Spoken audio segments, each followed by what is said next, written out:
So what is the value of having no assets? Now think about the changes that have taken place in business over the last decade or so. The balance sheet of a good and strong business of yesteryear might look completely different in today's businesses. Intangible assets and goodwill now reign supreme in today's economy.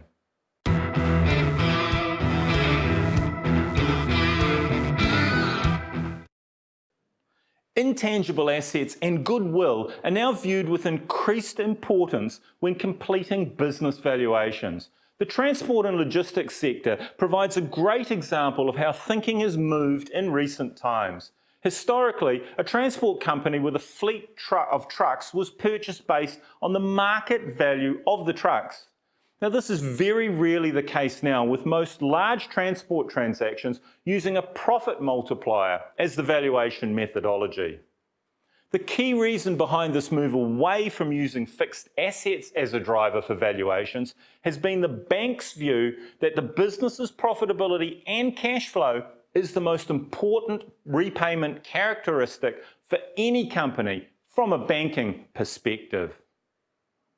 Now, the same mindset is now prevalent in rural banking, where historically the value of the land asset was the key item in deciding whether to advance a bank loan. Today, positive cash flow and profitability are viewed as being more important, and if those numbers do not meet the bank's repayment criteria, the land asset values become, largely irrelevant.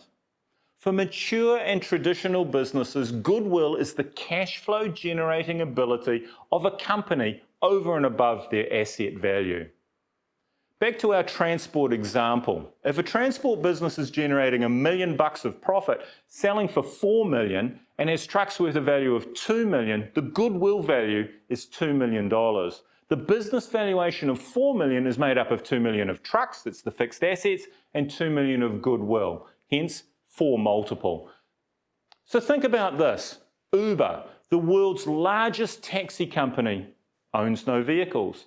Facebook, the world's most popular media outlet, creates no content. Alibaba, the world's most valuable retailer, has no stock, has no inventory. Airbnb, the world's largest accommodation provider, owns no hotels, no real estate, no rooms. So balance sheets, once dominated with tangible assets such as property, plant and equipment, now look very different. So what has replaced it? Intangible assets, brand, content, data, know-how, confidential information, design, inventions, innovation. In short, intellectual property. Now, banks relying on security from tangible assets such as plant, equipment and real estate, most of which is becoming irrelevant to the business's performance, are now looking at the dominance of goodwill, profitability and cash flow and the ability to repay as being more important than the underlying assets. Now, when preparing a business for sale, the priority needs to be generating documents, financial statements and forecasts that confirm and illustrate the profitability and cash flow of your business. A fixed asset list, whilst important, will play less of a part in ascertaining the value of the business. If you want the purchaser of your business to have the ability to get bank funding, they will need robust evidence showing the profitability and cash flow of your company, and the bank will then be less interested in tangible and fixed assets.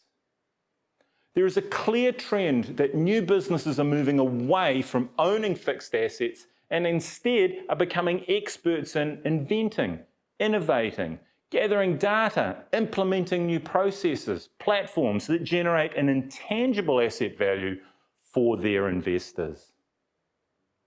Thanks again for watching. If you want to know more about business sales, hit that subscribe button. Any questions or comments, leave them below. I read and reply to every comment, and I'd love to hear from you. Until next time, see you then.